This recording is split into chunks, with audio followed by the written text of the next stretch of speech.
We know this much. If the Auburn Tigers go on to win the SEC, play for a national championship, our next matchup could really affect who goes on to play in Louisiana for that Sugar Bowl. LSU and Arkansas. Last 5 matchups determined by a combined 13 points. This is about jockeying to see who goes for the Sugar Bowl.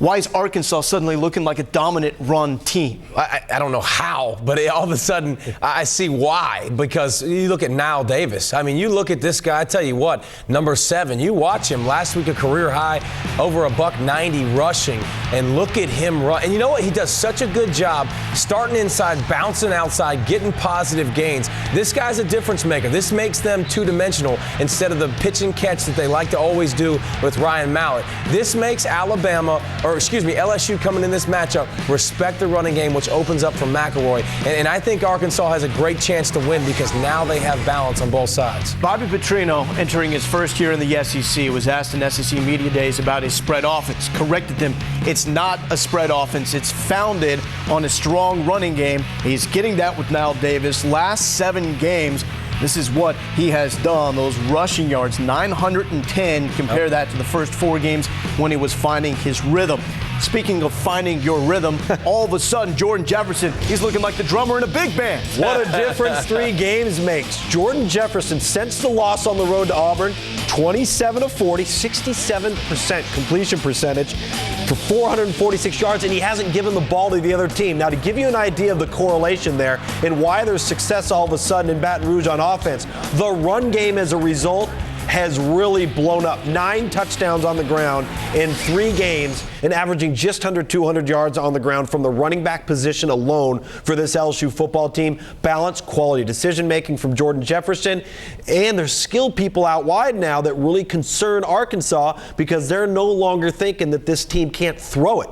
Jordan Jefferson's rebounded. I'm not saying he's Ryan Mallett, but he certainly isn't the same guy we saw the first 6 weeks of the year. I'm sorry. Are you okay? Are you saying quality play from LSU's I'm going to look through and see Lowell. I got some wax in there or something, dog. I don't know. Well, both these teams coming off emotionally draining wins down to the wire for LSU against Ole Miss. Arkansas, that overtime thriller against Mississippi State. For LSU, though, forget about the Sugar Bowl. Do you still think they have a realistic shot at the national championship? I don't think so. And listen, I mean, after 2007, I guess you should say, yes, they do. But I think there's going to be a lot measured on not winning your conference. You know what? That was a case that Les Miles made a couple years ago against Georgia in 2007. Now he's making the case the best one-loss team should be there if it's from the SEC. I think it's going to fall on deaf ears. I don't think they realistically have a shot. Sugar Bowl perhaps remaining in the balance for LSU and Arkansas, who has enough to get there. In the words of Les Miles, I'm going with Arkansas. I think Arkansas has got a great chance. I tell you what, the balance on offense, I think that you've seen these games in the past year. Last year went into overtime. Arkansas, Les Miles, more balanced. I'm rolling with the Hogs. He's corrected himself. He hasn't said that. Yeah, exactly. He has show a little more respect to the Hogs. Okay. But LSU will win this football game. Miles getting it done. Nah. That's what Les Miles does. He just wins the big games and then makes it dramatic down the stretch. There are 2 distinct Heisman races going on. One is Cam Newton against the other candidates. He's well out in front there. The other is a much closer race. It's Cam neck and neck, battling the doubts Heisman voters may have surrounding allegations. Let's deal with the latter. We asked our Heisman voters if this past week's report of a booster payment plan affects their vote. 50% said yes. We asked the voters if character and integrity now plays a role in their ballot. 65% said yes. And once again, we asked voters if Cam Newton will appear on their ballot as long as he's an eligible player. Just over 60% said yes. It's that 40% saying no, which is how Cam Newton can lose the Heisman.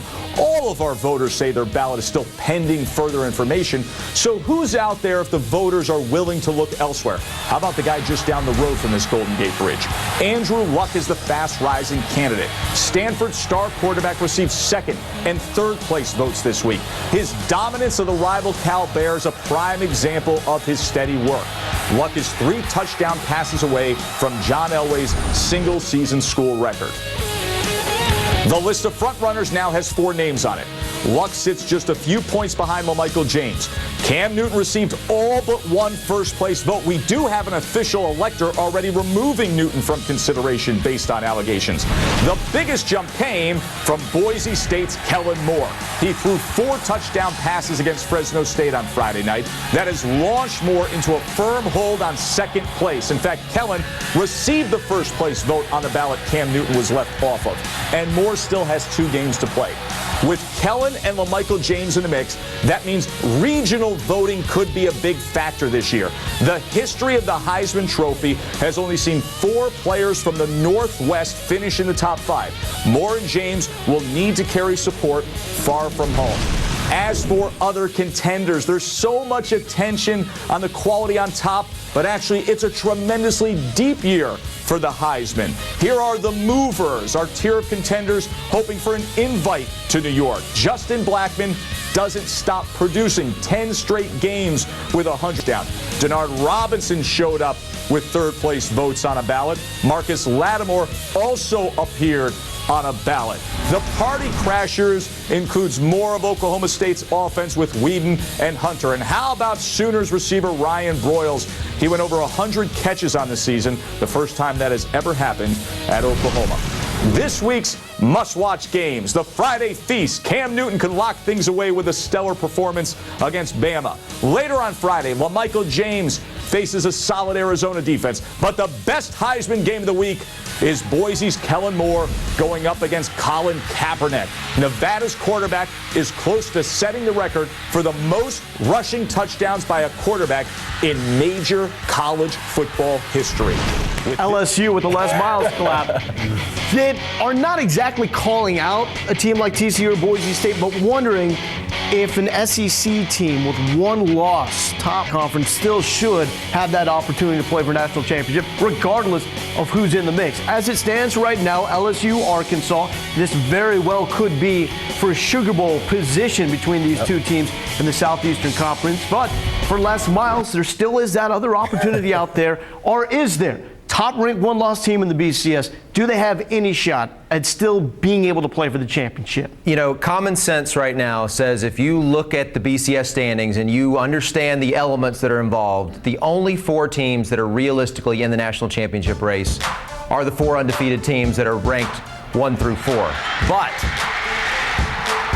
there's a strange thing that happens sometimes when things are pertaining to Les Miles, where balls tend to bounce a certain way and results tend to shake out a certain way. So even in games he's not coaching it. He goes to mass a lot more times than I do. I know that because he's getting it. Back in 2007, LSU was ranked number 7 in the BCS going into the final Saturday, and everything happened they needed to happen in order to finish number 2 and play for the national title. So let me just throw out this scenario. This is one way that it could potentially happen for LSU. Oregon has to lose to either Arizona or Oregon State. Okay. Auburn has to lose twice, because if Auburn and LSU have the same number of losses, a lot of voters are going to look at head-to-head, and neither one of them won the conference title, and so that probably would be to Auburn's advantage. And then Boise State is going to have to lose at Nevada. That would put TCU in the national championship game, and it leaves the other spot wide open, where LSU probably has as good a chance as anybody. And so all I'm saying is, as long as Les Miles is involved, you can't rule it out. You forgot one important element, though. If you don't win your BCS conference, should you play for a BCS national championship? And It's already been done, though. I know it's been done. so- I didn't say And if you lost I said head-to-head to should Auburn you? already. But that's why I said Auburn has to lose twice. Twice. So yeah. Yeah. All right. Well, should you is the question. Well, see, here's the thing. Let me point this out with LSU, and even if you want to bring somebody else like Stanford into the mix. Back in 2003, when Oklahoma lost the Big 12 championship game and still played for the national title. 2001, when Nebraska didn't win the Big 12 North and they still played for the title. It was a different BCS formula then, where there was a lot more weight for the computers. Since then, everything's changed, and it's now 2/3 polls. That 2001 Nebraska team was ranked number 4 in both polls. That Oklahoma team was ranked number 3 in both polls. With the polls having as much weight as they have today, if the voters won't put you in the top 2, you're not going to finish top 2 in the BCS. So things have changed since then. Speaking of LSU, they take on the Razorbacks on Friday, or on Saturday, I should say. Little Rock used to be a Friday game. Traditionally, these have been wild, close games. LSU in overtime last year. The last 5 have all been decided by 5 points or less. Mallett and that high-powered passing attack against that stingy LSU defense. All kinds of storylines here. LSU's improving offense with great quarterback play. Now our drive to the national championship DirecTV mobile studio is in Baton Rouge today, where we welcome in coach of the Bayou Bengals, Les Miles. I want you to talk about the development of your quarterbacks from the second half of the Alabama game through the Ole Miss game. There's been, it seems to me, a great deal of trust placed in those guys, and they've come up big in some very tight situations. Yeah, I think our passing game, certainly our quarterbacks, have really improved. Jordan Jefferson had, arguably his best half against Alabama and full game against Ole Miss.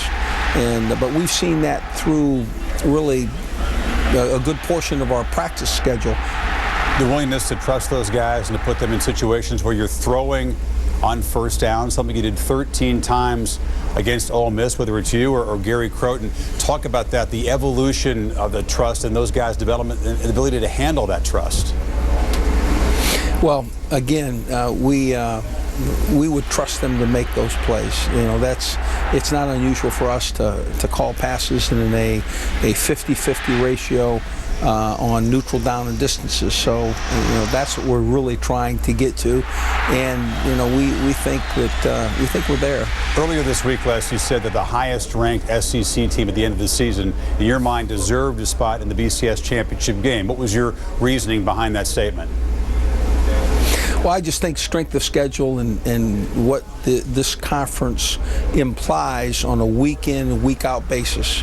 The teams that come from the SEC play as quality a schedule as there is, and week in and week out they're playing great teams and great players. And it's more certainly based on the pride of this conference and the power of the schedules.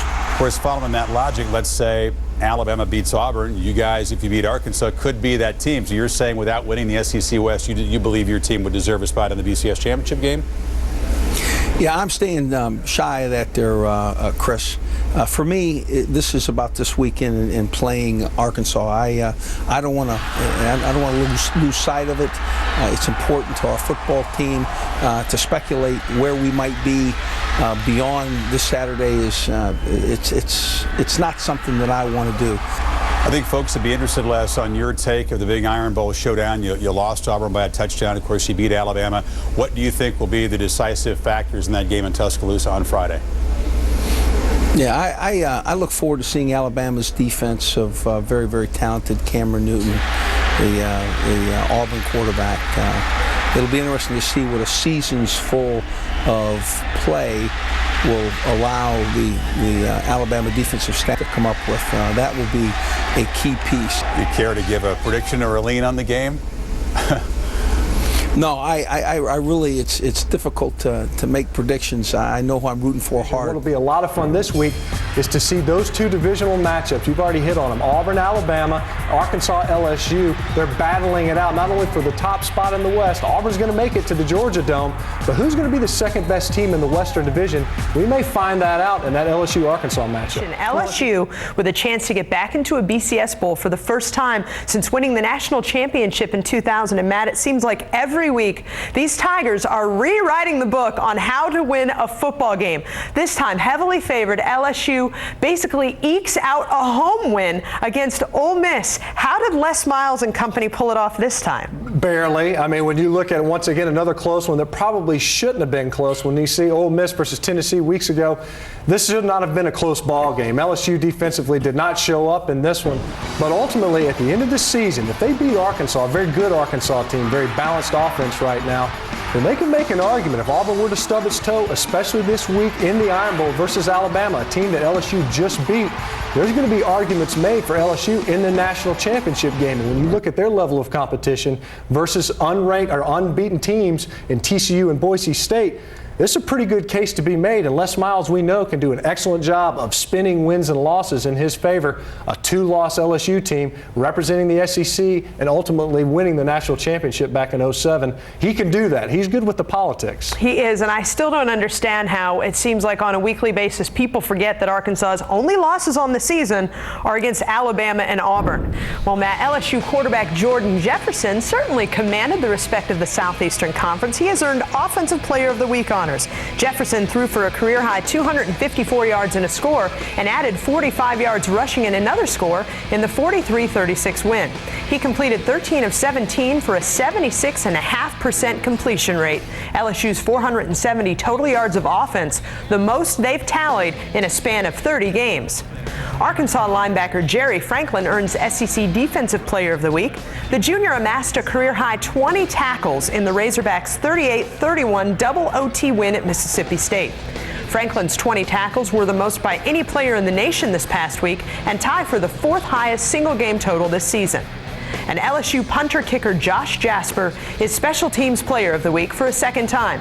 Jasper tallied 11 points on 3 field goals and 2 PATs in the win over Ole Miss. He leads the nation with 23 made field goals and is currently second in the SEC on the career field goal percentage list, hitting 42 of 49 for 85.7%. But let's begin, Matt, with Arkansas. What did we learn? Arkansas winning its 5th straight, now 4-1 on the road this season with that double overtime win against Mississippi State. Last year's Razorbacks team really on the road, yet all of the personnel pretty much returned, especially on offense. So what's different this year for the Razorbacks? Well, I think they believe in themselves, obviously, and experience. There's no substitute for it. And last season, when they went winless in the conference on the road, this year, they've reversed those fortunes, done an excellent job of the past 5 games on the road, 2 of them versus ranked opponents. You can't say enough about Arkansas, what they've been able to do as far as persevering in this schedule. We touched on it before. Their only 2 losses were to the 2 top-ranked teams in this conference, Alabama and Auburn, and they let one slip away against Alabama, and they were without their starting quarterback, Ryan Mallett, for the bulk of the second half versus Auburn. So this team right now is starting to peak. They played well versus South Carolina, although they did call off the Dogs. But Arkansas playing as good a football as you're going to see in the country. The matchup versus LSU is one that everybody should have circled. Well, they're feeling pretty good about themselves in Baton Rouge, and they deserve to be. The number 5 LSU Tigers taking on now the number 12 Arkansas Razorbacks, the annual battle for the Golden Boot. This one taking place in Arkansas. A lot more on the line than just that heavy, gigantic trophy, Matt. And I know you study the whole BCS standings feverishly every week. How is this game going to shape the postseason future of both of these teams? Well, I've already kind of thrown out there, as has Les Miles, that I think LSU, if they finish with 1 loss, and ultimately if Auburn stubs their toe somewhere, even if Oregon finishes out undefeated, you can make an LSU case for national championship. Worst case scenario, Auburn goes to the national championship, LSU goes down the road and plays in the Sugar Bowl in New Orleans. As far as Arkansas, if they win this ball game, in my opinion, they're the second best team in the Western Division, but I think they get shut out for that at-large berth with 1-loss teams at Wisconsin, Stanford. I think they get their case. They probably wedge their way into one of the BCS bowl games ahead of Arkansas. Still doesn't change the fact that they got a 10-win season, one of their goals going into the year. Arkansas tight end DJ Williams named one of 3 finalists for the Mackey Award that's given to the nation's top tight end. Certainly an honor he deserves. Yet I feel like quarterback Ryan Mallett has been a little bit overlooked for these postseason awards. Why is that? Well, you know, you're going up against a really quarterback-laden Heisman Trophy race. Early in the season, a lot of people thought Ryan Mallett was the guy. And then he has a 3-interception performance versus Alabama on a national stage, one that a lot of folks were watching. Meanwhile, Kellen Moore has continued to play well, Andrew Luck at Stanford. And then obviously he shares a division with the number 1 Heisman candidate at the same position in Cameron Newton, one of the most efficient passers in the country, a guy that throws for a ton of yards with very few attempts. It's hard to get out of the shadow of a guy who's playing just a couple of states over, but the fact that it's just so top-heavy nationally at the quarterback position, it's been easy for him to be overshadowed. He'll still be laughing his way to the bank in the NFL for years to come. He'll I have get a over feeling. it real soon. I think he will. What about the game in Little Rock, which starts at 3:30 Eastern? Does LSU solidify its attempts to nab a BCS berth in the Battle of the Golden Boot against Arkansas? You know, last week it came down to an overtime field goal miss or Arkansas. Otherwise, they beat LSU last season. but I think it's almost impossible to bet against Les Miles when all the chips are out there on the table. I think LSU gets another victory again this week, but I think it's going to be more of a challenge than we even anticipated. Even though it's been tight games, I think Knile Davis has a good day on the ground. LSU and Arkansas in Little Rock today. Oh, Les Miles working up some magic, and Arkansas's defense has been playing very, very good. Jordan Jefferson today is going to get challenged, although he's been playing much better. His decision-making will be key, and old Ryan Mallett playing outstanding the last 4 games. We'll look for some man-to-man coverage to exploit. Back to rivalries. LSU, Arkansas, it's always close. The last 5 years, all within 5 points in 0-2. How about Matt Jones here? DeCorey Birmingham. This tied the game at 20 in the 4th quarter. After the excessive celebration penalty, David Carlton from 35 yards for the PAT almost missed it, but didn't. Arkansas wins. This was awesome. Darren McFadden, What a game. 3 years ago. 73-yard run, and then Flynn to Brandon LaFell. Tigers down 2. 2-point. Flynn intercepted. Tigers lose in triple overtime. Then, in 2008, Casey Dick, London Crawford, Arkansas wins it 31-30. LSU still went on to have a big year. And then Another 4th quarter, Mallett to Joe Adams. In the final couple minutes, Hogs would go to overtime. Tejada misses the field goal. LSU wins it 33-30. Why shouldn't today be another classic? After all, LSU's played 7 games this season decided by a touchdown or less, winning 6 of them. Arkansas's played 4 close games and won 3 of them. Why shouldn't it be a wide-open, high-scoring game? You realize that this season SEC teams have averaged 32 points per game, the conference known over the years for great defense, the highest scoring conference in the country. Talked to Les Miles this week. He was a little bit tight. Why? He's team underdogs against Arkansas on the road in Little Rock because of the presence of Ryan Mallett. Even though he doesn't have receiver Greg Childs, the presence of Mallett and the possibility that he can make your defense look really, really bad makes coaches nervous. Mallett's always had the great arm talent. Comes down from Michigan to Arkansas. You know the legend, rips off the receiver's gloves with a big arm. But until this season, he's also had a problem controlling his emotions. Tom Rinaldi has a story of how he's able to overcome that this season. Determination, disappointment, exhilaration, frustration, intensity, confusion, elation, win, loss. For quarterback Ryan Mallett, the physical part of the game has come easy. Mallett fires into the end zone. Touchdown, Arkansas! The emotional part has been tougher, a point he discovered only after watching tape of himself after last season. I went back and I watched every game. Frankly, I was embarrassed sometimes. Mallett to throw, looking to the end zone. Touchdown, Arkansas! The LSU game, after we scored a touchdown last year in the final minute, and, I ran off the field. I was so excited, and, an embarrassment. Emotionally, he had emptied the tank after we scored that touchdown. He wasn't prepared to go back out there and provide the same energy that you would need in overtime. Arkansas lost that game in overtime, but for Mallett, it was a turning point. In the offseason, McGee had Mallett concentrate on his emotions, using a series of self-help books to build a greater connection between performance, passion, and patience. Well, he said, you've always got the mental preparation and you're always physically prepared. The only thing you don't control all the time is your emotions. He said, once you get that, there's going to be nobody that can stop you. I call it being balanced. Playing, functioning, talking to your teammates, everything with the same demeanor, never getting too high, never getting too low. I think he's bought into it. This season, from staying calm through double overtime against Mississippi State to coming back from a hard loss to Alabama, Mallett has controlled his emotions more. Perhaps the best example came against Auburn. After suffering a first-half concussion, he was desperate to return, but instead transferred his energy into supporting backup Tyler Wilson. He wanted to be out there. You could see it in his eyes. But, he respected, the authority within the locker room. Shook his head and, turned the reins over to me, gave me a fist bump, patted me on the back, and said, go get him. That was a grown-up moment that I saw from Ryan. Mallett's emotional equilibrium has shined the most in the toughest games. Touchdown, Arkansas! Don't take long. Oh, what a play! Playing against ranked opponents this season, he's second in the country in passing yards and passing touchdowns. Touchdown, Arkansas! It has all to do with his demeanor, the way he approaches the game, and the way that he functions when the game's on the line. It's because of the composure that he has now versus this time last year. I think it goes back to my emotions. When I stay just calm and cool, we were able to just go out there and do what we do best. Belief, clarity, poise, victory. When it comes to poise, Mallett said he looks to Peyton Manning and to Sam Bradford. He beat him bad here 2 years ago. They're just going to leave Bradford alone.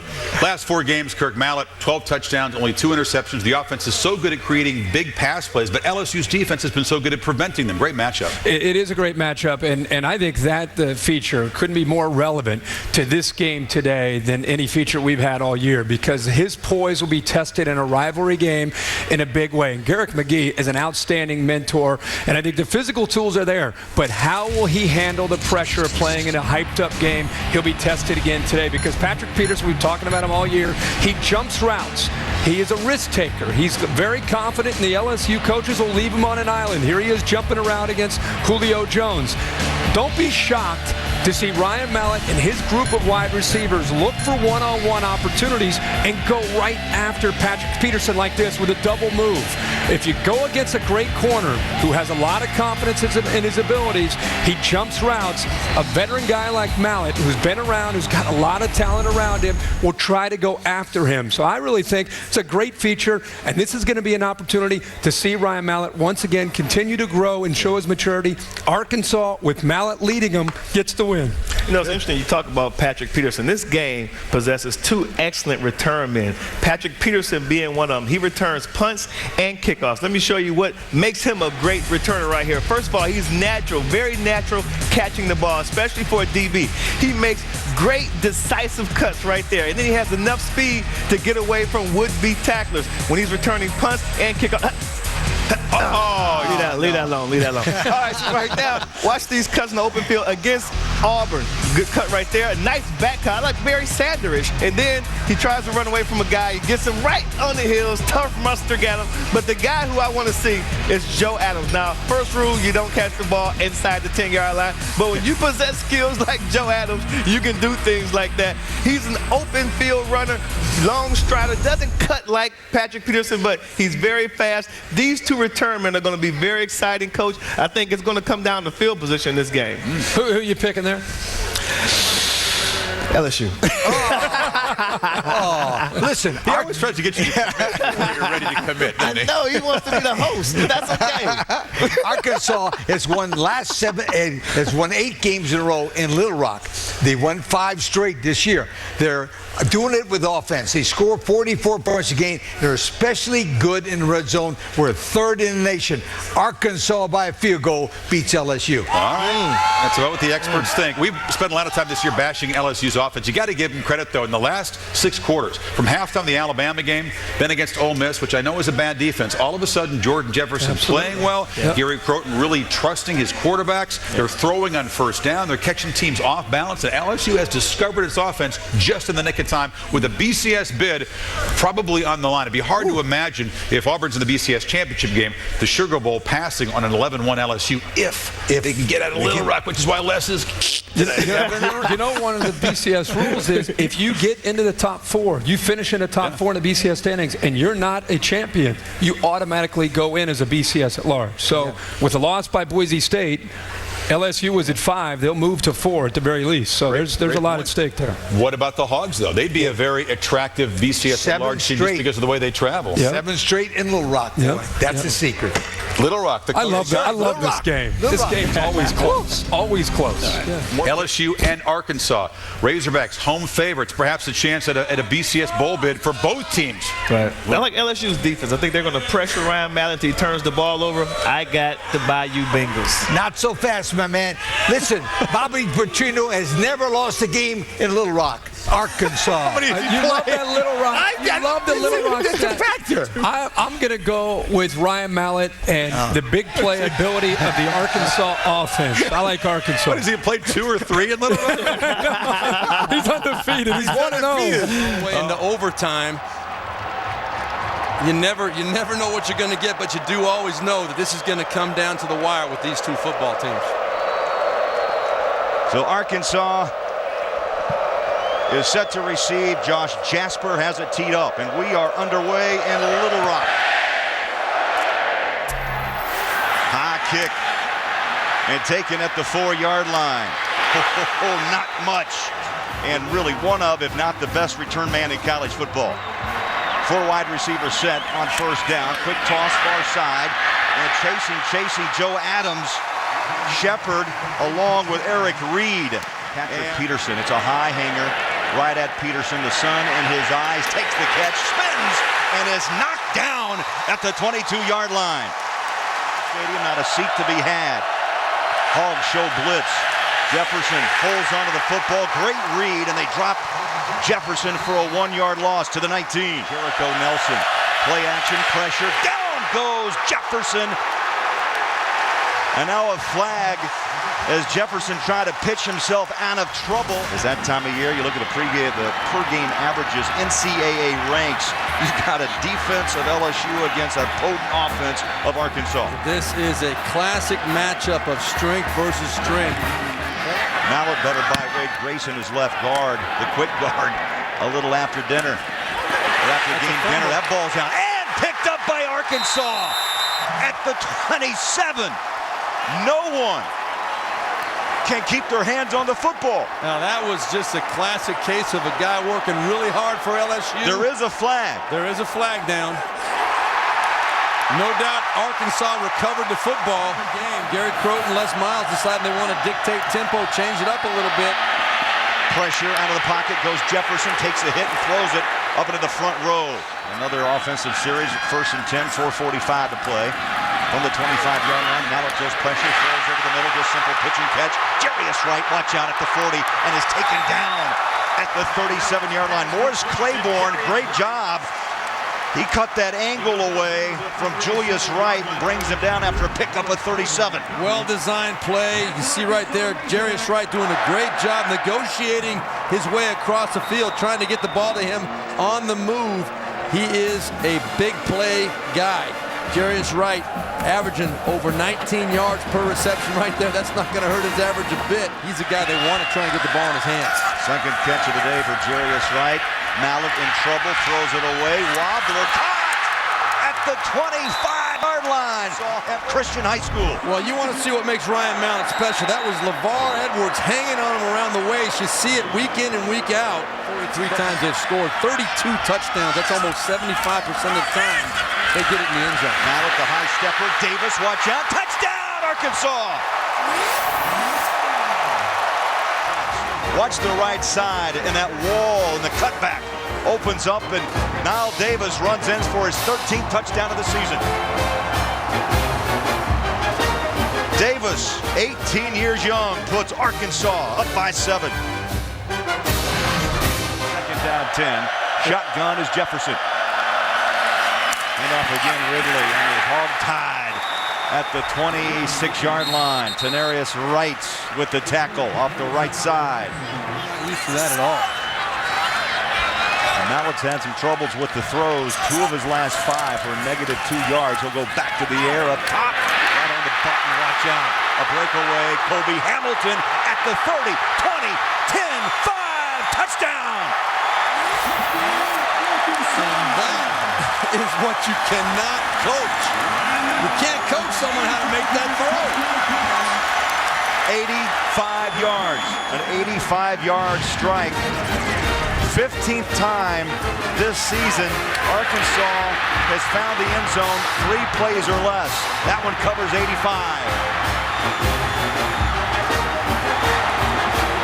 Arkansas up on top of LSU, 14-7 here on CBS.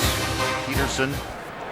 Craig, I want you to watch right here. You're going to see that's Carnell Hatcher. And all this is right here is just a straight streak route by Kobe Hamilton. And you're going to see how small the window is for Ryan Mallett to get this ball in. Not played badly by Carnell Hatcher. He just took an improper angle against the arm of Ryan Mallett. Ryan Mallett gets that ball there quickly. Carnell Hatcher, 99 out of 100 quarterbacks, he makes the play on this ball. But that ball got there a split second quicker. And that's why that ball was complete and gone for 85 yards and a touchdown. Well, the other key, caught it on stride. And as you said, there was a small window, and the window opened, and he threw it right through. It was Peterson's return sets up LSU 1st and 10 at the 42-yard line. Great tackle. Ridley is upended by Tremaine Thomas. That's textbook. His strength is not running a 2-minute offense, driving the ball down the field. I think you want to try and get it on the short field. 3 wide receivers set near side. There's a fumble off the snap. That ball is down on the ground. Arkansas is pointing. Yes, Razorback football at the 20-yard line. 50 seconds to play.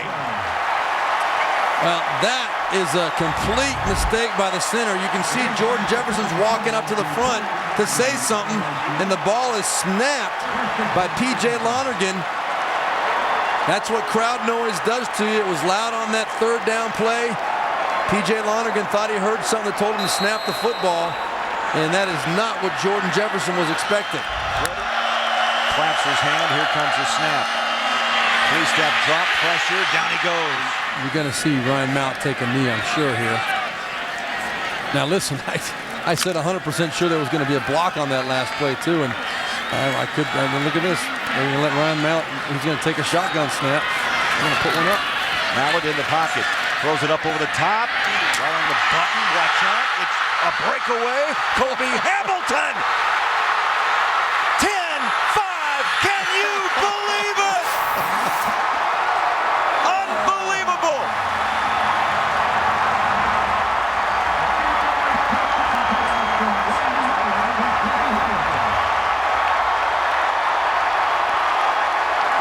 Steve Berline, you have to see it to believe it.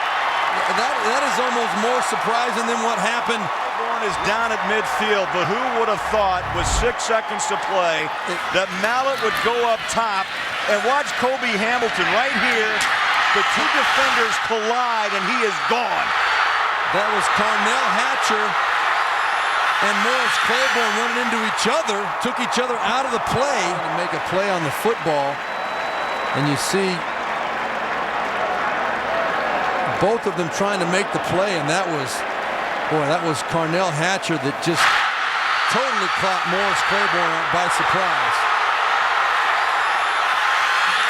Dials up deep, takes it right over the top, and Kobe Hamilton rumbles 80 yards to put Arkansas on top of 5th-ranked LSU 21-14. Mallett with his 29th touchdown toss of the year. Mallett says 6.2 seconds, plenty of time. That ends a wild first half. 21-14 Arkansas. Peterson, if you get to see him, he is going to hurt you, period. LSU fine field position down, a touchdown as we start the 3rd quarter. Ooh, baby, Ridley upended, took it right on the thigh pads. Jericho Nelson, hello, how are you? Got to make some plays the second half as well. And from the eye, 2nd down and 10. Play action, corner pressure. And Jefferson cannot escape. Coming off the edge, DeMario Ambrose. Mobile, Alabama comes up with the sack. There's Ambrose right there on the edge. Comes just right around the corner. Beats Chris Falk. Turned by Peterson, 21-17. Of course, Houston Nutt has gone on to try to rebuild Ole Miss. And Steve Berline, you know all about Lou Holtz, your former head coach at Notre Dame. I know all about that gentleman right there, Lou Holtz. His most common line, Berline, you're killing us, son. What are you doing? Jefferson shotgun, pressured, out of the pocket, chased from behind, and taken down. Be awarded a major BCS bowl bid. And they're going for it again. This time I think it's got to be for real. Mallett looking, goes up top, got man coverage. Adams on the button. Touchdown, Razorbacks.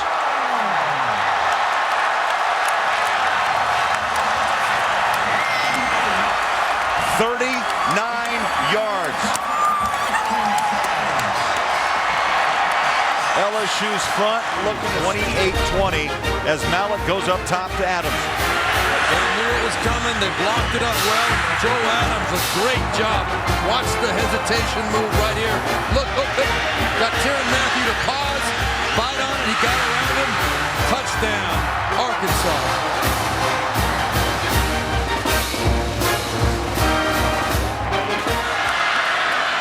DJ Williams goes in motion. Mallett throws the other way.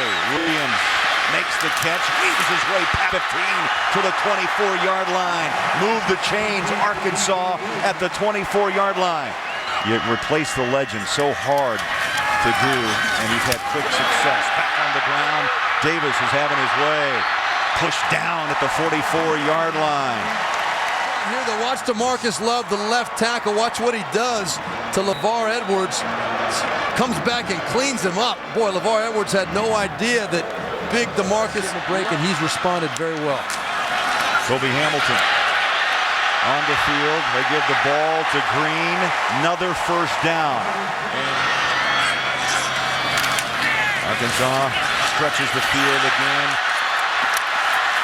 Shedding a tackler. My, oh my.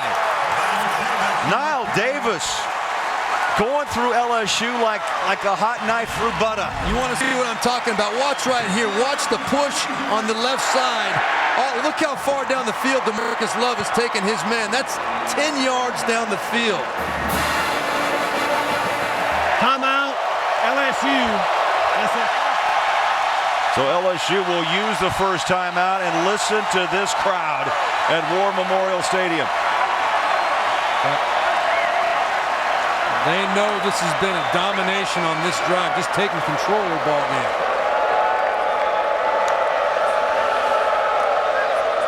We have an upset brewing over 5th-ranked LSU.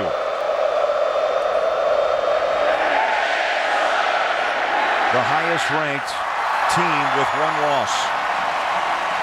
This drive has chewed up 10 plays. This will be number 1. But this is truly the right call. And I think Alabama would tell you the same thing today. No doubt.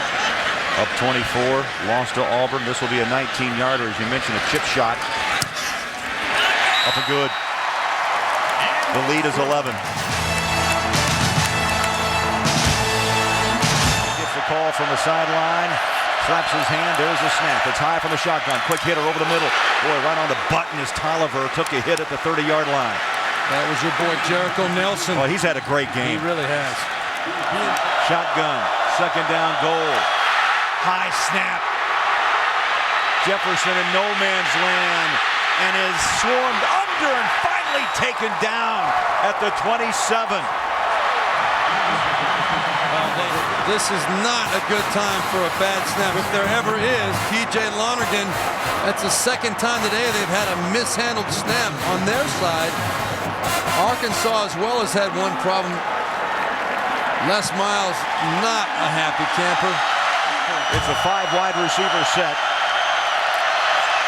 Jefferson, pressure, out of the pocket he goes. Burns time, hook slide. And that ball is out. That ball is out. Well, they're ruling him down. It was a slide. He was giving himself up. 31-23, 1:58 to play. LSU has got to have it. It's down, takes a wicked hop, it's loose. And Arkansas, oh, the good hands team. That's Hamilton. Hamilton, what a day. Wow. Kobe Hamilton has had today. That kills your team right there. Mallett goes under center. Green, the ball carrier, swings around the corner to the 40, as we've mentioned. And Petrino. Bobby Petrino not happy. You know, really, this game, they could burn that final timeout. And there it is. Timeout, Arkansas. That's their final timeout. But if Niall Davis gets up, there's only about 32 seconds left in this ball game as opposed to 57. It's a break for LSU right there. So now the question is, what do you do at 4th and 7? At your 43-yard line. Well, I don't think there's any doubt. You punt away. You got to punt. You can't give LSU the ball near midfield. You've got to try and pin him back inside the 20-yard line, make him go the distance of the field with no timeouts and in less than 50 seconds. That's the way to do it for sure. I want to remind you what happened. Steve, it would be a true prevent defense with safeties deep, keeping everything in front of them. You're a little concerned to put the ball in Peterson's hands. Here comes the block attempt. They get it away at the high end over end. Fair catch, 12-yard line. Oh. What happened? Flag. Oh, flag. Patrick Peterson lost his poise. Jefferson, second down. in his own end zone. Stands in the pocket, flushed. In trouble. Safety. I see a beanbag at the 1-yard line. Oh, they're going to give it to him. Yeah. I see the beanbag at the 1. Fumble, too, they're saying.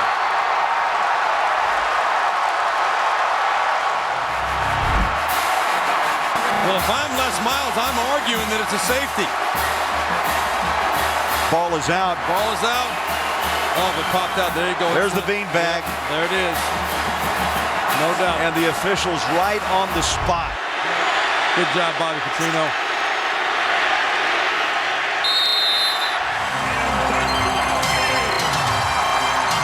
For Steve Berline, Craig Bolerjack saying so long from Little Rock. Well, once again, the final score.